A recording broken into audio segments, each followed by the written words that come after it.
Hey everybody, it's Lon.TV, and every year here on the channel we do what's called a retro review, where I take a look at some old technology like what I've got behind me here and review it in the 21st century to see how it holds up after all of this time. And this year I thought I would do a little mixture of old and new, namely exploring some classic computers that we can run on the MiSTer FPGA platform.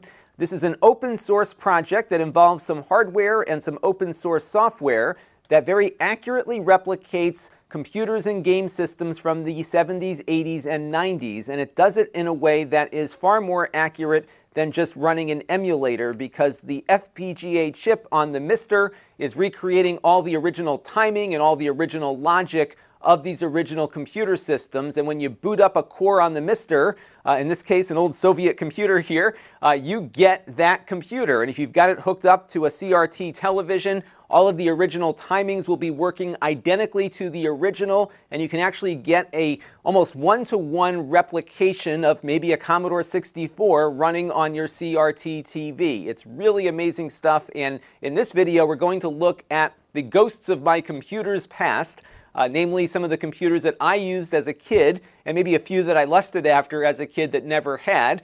And we'll take a look also at some software that I used to run, including some documents that I created back in the 80s, and we'll run them here on our MiSTer. It's going to be a fun little excursion. Now, I do want to let you know, in the interest of full disclosure, that this is not a paid sponsorship. All of the equipment you're seeing here on the table is stuff that I purchased, with the exception of the game controller here that came in free of charge from 8BitDo a little while back, and the SSD that we've got connected to the MiSTer that came in through the Amazon Vine program. But other than that, everything else was paid for by me. All of the opinions you're about to hear are my own, and no one has reviewed or approved what you're about to see before it was uploaded. So let's get into it now and take a trip down memory lane, starting with the Timex Sinclair 1000, otherwise known as the ZX81. So we're going to begin first by loading up the ZX81 core. Now, this computer was known as the ZX81 or ZX81 outside the United States, but here in the USA it was known as the Timex Sinclair 1000, and it would boot up to a K. That is what you would get when you logged in, and then you could issue commands to the computer. Now, my original ZX81, or in my case the Timex Sinclair 1000, is right on the shelf back there. That is the one that I got way back, I think in like 1981 or 82. It was the very first computer that we owned in the house. My dad bought it for me because he found it at a really good price. I think there was some TV show on the New York City market that would often sell stuff like this really inexpensively. So I think I probably got it as they were liquidating it. Now, the software for this, you could type into its membrane keyboard directly, or you could buy things on cassette tape. And this is the official Frogger. We'll boot this up here in a second because I have an image of this cassette. And this is what you would get inside. You'd get the tape here, and you would have some instructions as to how to get everything loaded. And then you had some basic instructions here as to how to play it. Now, on the original hardware, you had to let the tape run from your cassette recorder into the computer for 4 minutes and 15 seconds here. And as you'll see when we boot this up, it wasn't anything really that much to get excited about. It's all black and white, and of course this system had no sound. So let's type in the commands now to load up this game on the MiSTer. Alright, so let's invoke the MiSTer menu here and load up a tape image so we don't have to wait the 4 minutes and 30 seconds here to get something going. Now what you have to do on the Sinclair is tell it to load the game. So we're going to hit the J key and then hit 2 quotation marks. I think if we were using a real cassette player, it would be a different set of commands. And when I hit enter here, it's going to load this up very quickly. And as you'll see, this is not quite an arcade-perfect version of Frogger. They got it licensed by Sega, but that's about the closest part to this game to the original. So we're just going to say 1 player, skill level 0 here, and we'll have the frog kind of go through the game. The Atari 2600 version looked better than this one, just to give you a sense as to what you would get out of the gameplay experience here. Not terrific here. It did have both sections of the game board at least, but yeah, not a game that I would play on a regular basis here for sure. Now, this system was very inexpensive, and it wasn't really so much used for games as it was for introductory programming. The keyboard on it is pretty terrible, but if you were really on a tight budget, this was a great way to get started because it had a Z80 processor, and you could learn how to do basic programming with it for I think a price of about $100 back then. So really not that expensive, yet you got a computer that you would be able to get into your home for a pretty reasonable price. Computers were a lot more expensive from the other brands at the time. Now they also had a flight simulator available for it, and as you can see here, it is far from realistic, but this was about the best it could do. So this gives you an idea as to what you could get on the budget side of computing way back then. We've certainly come a long way since the days of the Timex Sinclair 1000 for sure. Now after the Timex Sinclair, my father bought an Apple IIe. He bought that to run his business on, and it was also the computer that we were running at school, and my parents thought that would be a good mix to get for a home computer. I later got an Apple IIc after his business grew and he had to move it out of the house, but nonetheless it was running all of the same software. Now the MiSTer has an Apple II core, and they recently added the ability to run the Apple IIe on that core. And if you were a fan of the Apples back in the day, you know that they had two different CPUs on the Apple IIe. One was the regular 6502, but later they came out with an enhanced version of the Apple IIe running with a 65C02, which added a few more items to the processor there. The Apple IIc, which I later owned, also had that 65C02 processor. Now I want to start actually with a word processor that I used to use. Remember, this is the ghosts of my computing past here. And I found recently a floppy disk of a bunch of files that I had written up on this word processor as a kid. And I imaged it with my 2GS back there. You can go back and look at my 2GS retro video to see how I did that. And now I've got this stuff stored securely on the NAS, and I can move this disk image around to emulators, but also now to the MiSTer. Now the first thing we're going to notice here as we jump into the Bank Street Writer is that it looks pretty lousy, and that's because on color TVs back in the day, 80-column text mode on the Apple looked terrible. If you had an expensive Apple monitor, it looked great, but on a TV it looked pretty bad. The good news for us is that they have added the ability to switch the Apple II core into a black and white mode here, so it looks a lot sharper. So we're going to leave it in this mode. But if you're curious, this is what my Apple looked like to me back in the day because I had one of those green monitors on my IIc and on the IIe. So that's what it looked like for me most of the time. But I'll leave it white here just because it's easier to read on the video. So what we're going to do here is load up that Bank Street file disk here with all of my stuff on it. I'm going to hit Escape, I'm going to hit Tab and go over to the Transfer menu. I'm going to retrieve a file. And the first one we're going to retrieve is something I probably wrote in 5th grade or 6th grade here called NES. And I think I wrote this letter after I got the Nintendo. I was really into writing to companies about things that bothered me or different ideas that I had because I loved that the companies would often write back. And that was something that they did a lot for kids. They don't do that so much anymore. But here was a letter I wrote to Nintendo with two ideas. My first idea was that I wanted to have my NES run ColecoVision games. Little did I know that they had two very different processors inside, but I thought they could maybe make an add-on like the ColecoVision had to run all of the Atari games, but they didn't want to do that. And then I gave them an idea for a game about brain surgery or something like that. And it looks like I was 11 years old at the time the letter was written here. And I printed it out on my printer and sent them a letter. That was pretty cool. Now this next one I think you'll get a kick out of also. So let me clear the text here. And I'm just going to type in computer because that's the name of the file I want to load next. And this one was funny. So one of the big publishing houses back in the 80s for the Apple and many other computing platforms was Broderbund Software. And they were in most computer stores throughout the country. And they had a lot of great games and software. The Where in the World and Where in the USA is Carmen Sandiego games were something that they published. And the problem I had with them was that the software was so expensive. And I said, hey, your software for the Apple IIc is great, but one problem. The problem is the cost. I see a program I really want, and my parents don't have enough money. And I don't know what program it was, but they were charging $100 for it, which back in '86 was a lot of money. Still is today. And then even I mentioned here that Carmen Sandiego was costing about $50 back in the day. And then I told them that I was actually pirating their software because I couldn't afford to buy it. So I have many of your programs copied on Locksmith. Locksmith was an Apple II program that broke copy protection on floppy disks. and I got them all from my cousin, so I ratted him out as well. And I said, if you could lower the price of these programs, you might get more money for your company. Isn't that funny? So this is the kind of stuff that I did as a kid. I was not a normal kid. I would write letters to companies whenever I had a gripe. Now I have a YouTube channel, all the same thing. Let's take a look at one of those pirated discs, though, and see what those did. All right, so this is one of those discs that my cousin gave me at his house when we went to visit him in Chicago. It's got 3 different games on it, so we're going to load that into the virtual drive here. I'm going to switch the display back to color because these ran at a lower resolution. And now we're going to do a cold reset, which will reset the Apple II and bring this up. So what we're going to see here is a little bootloader that would come up first, and then I could select the game that I want to play. I think I had to keep the caps lock on here. We're going to run a game called Sneakers, and I got to make sure I get the thing, there it goes, to execute. And then when you hit C for Sneakers, it will load up the Sneakers game and we can start playing it. We're probably not going to be able to see much gameplay here because this core is having some issues with game controllers. The Apple always had really finicky game controllers, and although the controller kind of works with the core, it still isn't quite perfect. So we're going to have to play around with it a little bit more here. Now this is running out pretty much real time because it is, again, replicating the original hardware, including the Apple disk drive as well. So you can see this did take a little while to load up.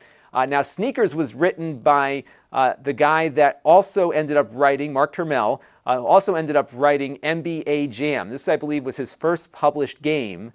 Called Sneakers. So let's see if we can get Sneakers to run here. I got to remember how to get the game started. I have the joystick connected here, and for whatever reason, it just doesn't seem to want to work. I'm going to try to play this with the keyboard and see what happens. So what you do here is you move this guy back and forth, and you've got to shoot stuff at the things that are coming after you. And I always thought this, we always got a big laugh out of that spaceship as it was landing on people. Here we go, the space bar is what fires, so this is the way it works. So what happens is you have different stages here as you're playing, and as you can see, it's very easy to get killed. Now, of course, this game was being sold standalone, but what would happen would be people would crack the floppy disks and then put them into these compilations or just release the game on a bulletin board system, and people would download those. And because my cousin was in the Chicago area, he had a lot of these BBS systems available to him, and people would swap discs around and stuff. And piracy was really rampant back then, just because the games were really expensive and so easy to copy. There wasn't a lot of piracy for Atari games back in those days, of course, because it was really hard to get those games copied from the ROMs, but floppy disks were pretty much fair game. One of my favorites here was Wings of Fury. This was an World War II airplane game. It kind of came out late in the Apple II's lifespan. I can't play it right now because of the control issues. I can, of course, play it on an emulator and on my original hardware back there, but it does have an attract mode here to give you an idea as to how the game played. So you started off here on an aircraft carrier, and you had to go after islands and ships and other airplanes. And what I loved about this game was that it would retain the damage that you were placing onto the islands. So if you were attacking buildings, those buildings would remain destroyed after you blew them up. There was troops that would be on the ground, and if you got them, they would be resting where you got them. When you took down airplanes, they would also crash and land and pretty much stay put. And they would also inflict damage on the ground as well. So if you were trying to attack this island and a plane was coming after you, you could time it right, shoot the plane down. It would take out all the buildings that you're trying to get. Really fun game. This one was one that I spent a lot of time playing with as a kid. I think it came out around 1989 or so. Now, if you were a kid in school, this game might look familiar to you. This was Where in the USA is Carmen Sandiego for that $50 price tag that I was complaining about. This was a very popular educational title, and it came in a very big box because you got a copy of the Foder's Travel Guide, because what you do in this game is travel around and try to capture Carmen Sandiego here along with all of her fellow criminals. So the gameplay here was that you'd get dropped off in your starting location and you could see what cities you could reach from that location. And what you would do is first investigate by asking questions at various stops in the city. So here we have someone saying he was researching the Ozark for folk music. You can go to the Auto Club and they'll say, oh, he was asking directions to Eureka Springs. And if you didn't know what you were looking for, you could go in and pull up your Foder's Guide and see what all these things were. And you can see every time we ask a question, time is going by here, and you're under a tight time constraint to get this stuff investigated. So what we're going to do here is go over to, I think, Little Rock. So let's go there. And then, of course, it will have a sleeping period, and now we're further progressing along here towards our time deadlines. You really want to start building your clues up and get this person apprehended. So we're going to then go and look around here, and if we went to the right city, we'd hear some music here, and then we would have an indicator that we're on the right track. And then, as you can see here, we've got the vile henchman, which means we went to the right place. And then it also says here he had a racing form. And then you would go into the crime computer, use the computer, and punch in some details. So we know that his gender is male from when we first started the case. We also know that his hobby is probably gambling because of that. And we can run the computer here to see if we've got it narrowed down to a single subject or suspect. But right now we still have 3 different suspects, and as you got more clues, you would figure out who it was. Once you got the person, you do the warrant, and then you keep following them around until you caught them. And that was pretty much the rinse and repeat of this game, but you would progress through ranks as you went with it. And we spent a lot of time with this, both at school and at home, playing this game, and we knew our geography quite well after getting through a few sessions of this one.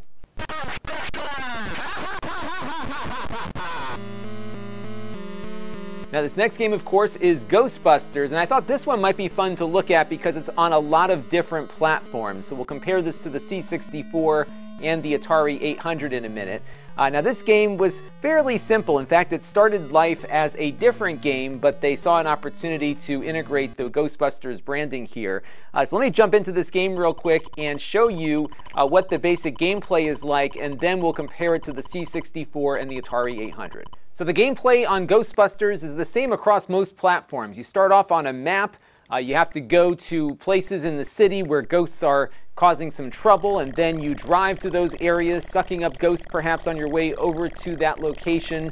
And then when you get out of the car, you have to try and grab the ghost. Now, as you'll see here, the Apple II graphics are not so great. In fact, when you've got a white building, the ghost disappears completely, and I'm not sure that was the intent of the authors of this game. So it's not the best version of Ghostbusters, but let's take a look at the Atari 800 version now. This one looks a little bit better. The music is also a little bit better. And in addition to that, it's always playing the Ghostbusters tune as you're working your way through the game. Now, the quintessential version of this game, in my opinion, is the Commodore 64 version. So let's go over to the Commodore 64 now. This was a computer that I did not own, but many of my friends did, and I was often jealous as to how much better their Ghostbusters game was versus mine. And as you can see here, these cores really load up quite quickly on the MiSTer here. And what we're going to do is just find my Ghostbuster disc here on my list of discs that I got the other day. There's quite a few that I can play with now. And we're going to go over to Ghostbusters. Let's find it on my list here. There it is. And we're going to do the quintessential loading application here for the Commodore, excuse me, which is the Lodestar, 8, 1. And it was funny, back in the day, I used to think that this was not as good as the experience on the Apple, which of course would just let you put a disk in and boot right up. Now, the C64 core here will largely replicate the speed of the original hardware. So these games often take a long time to load. So we're going to do a little cut here. And when we're done, we'll take a listen to what Ghostbusters sounds like first, and then play the game on the C64.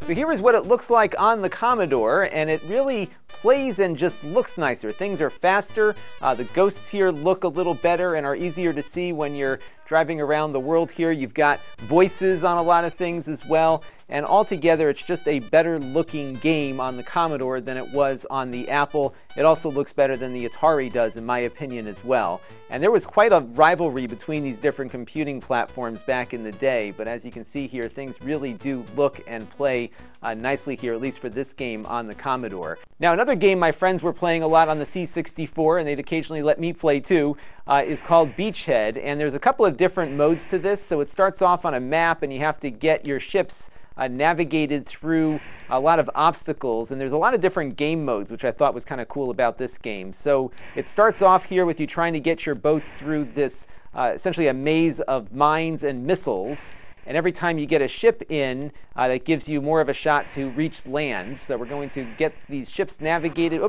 navigated into here, and then I'll show you what happens next in the game. All right, so we got through that section there, and now we're going to run to the next part here, which is to go after the enemy navy. So let's see what happens here. So we'll get ready. Now, I didn't get too many ships through. I think just 2 of them. So I'm not going to survive all that long here. And they've got a couple of things that they throw at you. The first are airplanes that they launch from the aircraft carrier, and you have to shoot them down here. And if you don't get them, they will sink your ship just with torpedoes and missiles and that sort of thing. And then you also have the opportunity in a little bit to sink the ships these planes are coming from, in addition to some of the support ships that are there as well. And then after this, you have tanks that have to get onto land and survive an onslaught there. And then you have some big gun that you fight at the end. And each screen is different. And I thought that was kind of cool at the time to have a game with this many different game modes, because typically the game cartridges on the Ataris and whatnot were limited, and you didn't have as many modes of play as you would have on something like this on a computer with more storage.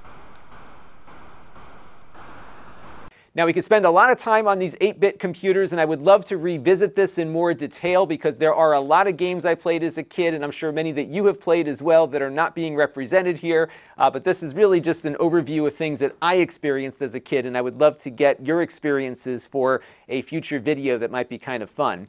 Now, the MiSTer can also run more powerful computers, and we're going to jump into a few right now, starting with the Mac Plus. And we did this as our retro review last year. And look at this, we've got our Happy Mac and a hard drive image here loading up, and there we are on the Mac desktop. Pretty cool, right? Now we can also load in some floppy disks. So I have Shufflepuck Cafe loaded in here. So we're just going to pop that into the desktop there.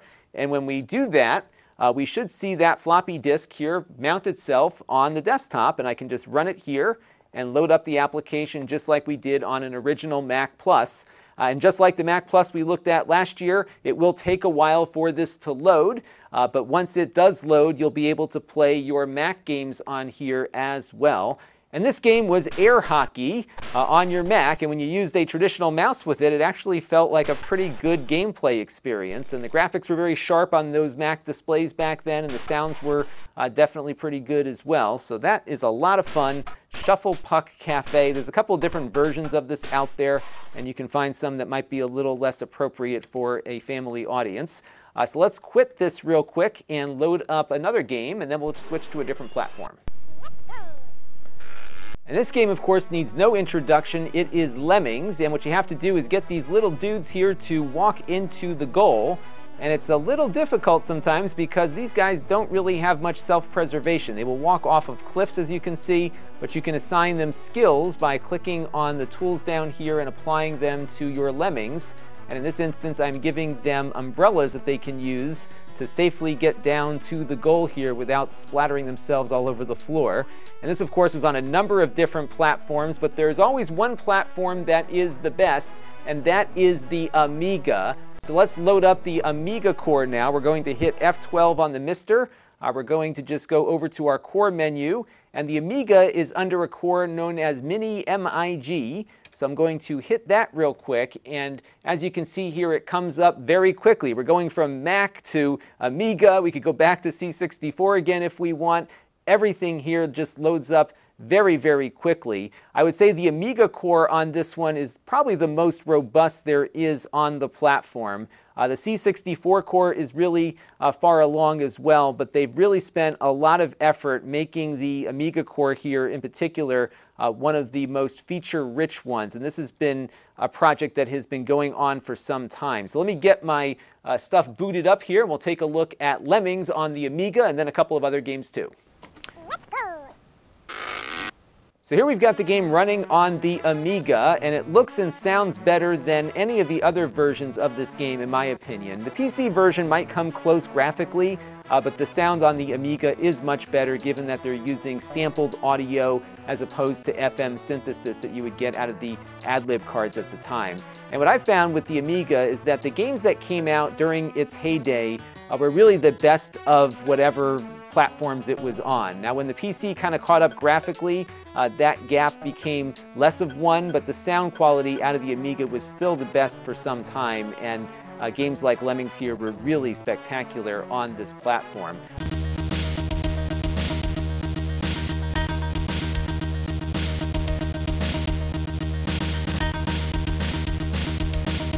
And this next game is called Turrican, and this is available on the Commodore 64 in addition to the Amiga, which is what we're playing it on here. I could not get the Commodore version to run for some reason on the Commodore Core, so we'll have to come back to that. But what I like about this game is that it really is a good platform shooter game that you didn't typically see on computers back in the early 90s. It really feels like a console game. It's got great music. The graphics are pretty nice for the time as well, and it really shows off what the Amiga, I think, was capable of. Now this next game came out about 30 years ago on the Amiga, and it was supposedly going to come to my Apple IIgs, but never did. This was Sword of Sodan, and this is a terrible game actually, but in the magazines the screenshots look spectacular because the sprites are enormous, and this is definitely something that has not held up well over time, but I think for the time it was graphically pretty impressive, and of course the Amiga version looks spectacular. More so I think in magazines perhaps than in real life here, but nonetheless it was still a pretty cool looking game. And this really shows you too, I think, how our preferences have changed for games over time. I think now gameplay far wins out over graphics, but back then shiny graphics like this really attracted players, even if the game itself was pretty terrible. Now the last core of a computer that I owned or wanted to own back in the day is the AO486 core. This is a PC. I believe this is like a 486SX, so it's a not very fast PC, but it was something that was certainly usable back in the 90s.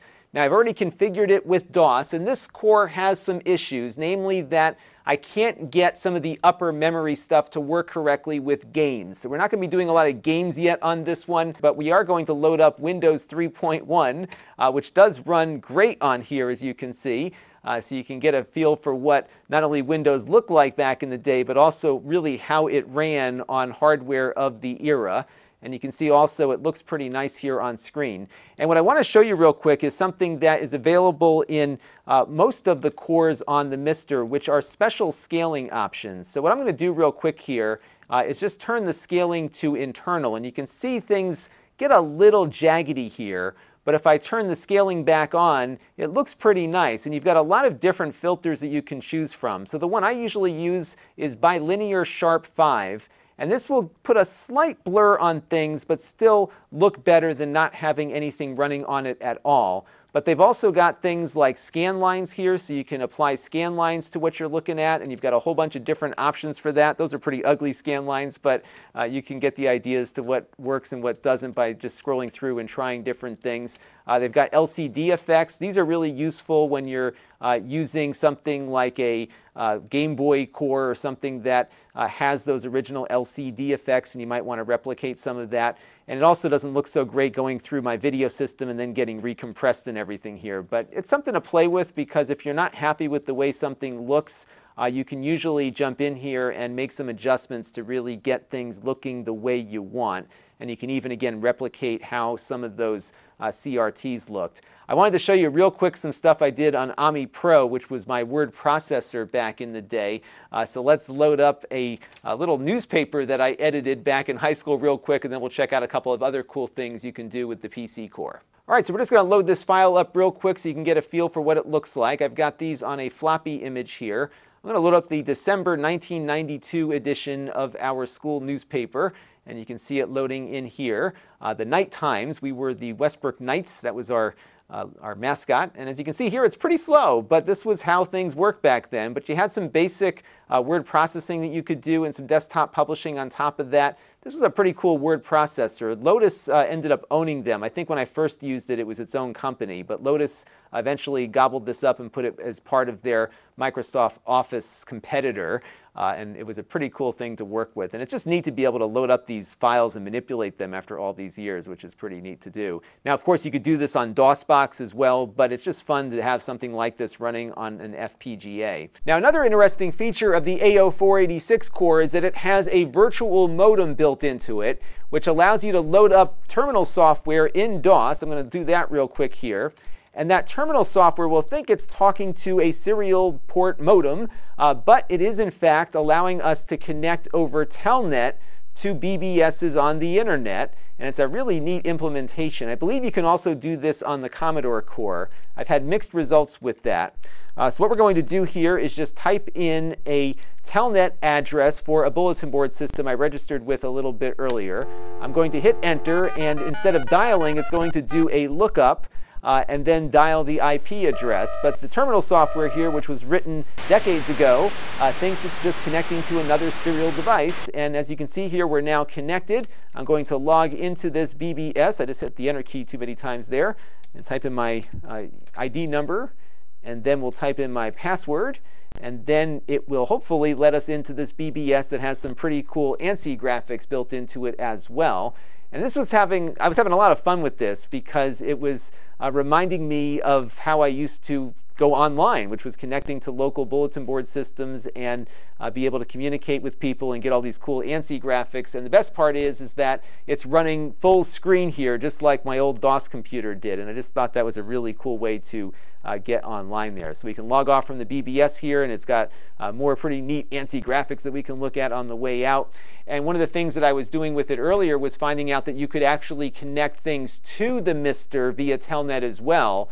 So this is a two-way thing. So if you have BBS software running on your MiSTer, it will accept incoming calls and let people into whatever BBS you've set up on it. So really neat how this little feature of the device works. Now, as I mentioned, I haven't been able to get many games to work on this core, primarily because I'm having issues getting EMS RAM to work. XMS seems to be working just fine, but when I try to install some EMS drivers, which a lot of games require, I'm not having any luck. So I could get some games to boot up, but they largely lack sound. Many don't load at all, and I really can't give you a good demo of gameplay on this just yet, just because I'm really struggling with the memory management. By the way, that's something I struggled with back in the 90s as well, but this one's just not cooperating just yet, and I think it's due to some issues with where the core is at in its development. So I'll have to come back to that, but it does support VGA. It also supports AdLib and Sound Blaster sound as well. So it's a pretty well put together core. I'm just having some issues again with the memory, and we'll come back to that once we're able to get some games running on here. And this is really, I think, kind of the introductory video to this topic, because the MiSTer really does quite a bit, and you really can't cover it in a video that goes over the length of time that this one is turning out to be, which is quite long. So there are a lot of things that we didn't cover. There's a lot of computer systems we didn't look at either, and I'd love to hear from you about what you might want to see in the future from this. And maybe it'd be great to hear from some of you who are really into a particular platform, and maybe we'll have you come on the show and help us walk through some of the things that you really enjoyed about that particular platform, because the number of systems now on the MiSTer is quite extensive, just on the computer side, let alone all of the game stuff that's coming online as well. So if we go over to the cores here and just look at all the computers that you can run here, it's pretty remarkable how many there are now and how well most of them work. So there is a lot to explore here. There's still a lot to explore on the gaming side as well. And I would definitely suggest you check out my friend Smoke Monster's channel. He's been doing profiles of all the different cores that are available on the MiSTer, and I think you might really find this to be of interest. Now again, I've done a lot on this already, so I would definitely direct you to some of the prior pieces that I did. I had a panel discussion with Bob from Retro RGB about the MiSTer and all the different components that go with it. So that one might be a good starting place, and then we've got a whole bunch of other stuff there as well. And again, let me know what you want to see with this in the future. This was a really hard video to put together because it took me a while to get everything set up, and then it also took me a while to figure out exactly what to show, because there's a lot of video out there of all these different games running, and I was trying to to come up with the best way to talk about this topic, and I think looking at it from the perspective of the stuff that I had or wanted was kind of a fun way to look at it, but I would love to get your feedback for future MiSTer topics. So that's going to do it for this year's retro review. I might get another one in throughout the year because I'm really eager to get that Apple Newton on the table and start exploring some things with that with you all, and I really do enjoy these quite a bit, and I hope you did as well. Until next time, this is Lon.TV. Thanks for watching. This channel is brought to you by the Lon.TV supporters, including gold level supporters, the Four Guys with Quarters podcast, Tom Albrecht, Rajesh, Logic GR, and Kalyan Kumar. If you want to help the channel, you can by contributing as little as $1 a month.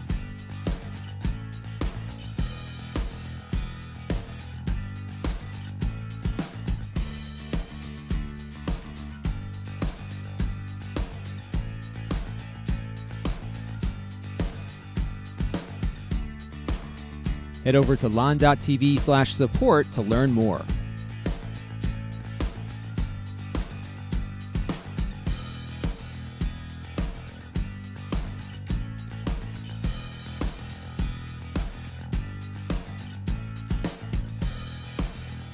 And don't forget to subscribe. Visit lon.tv/s.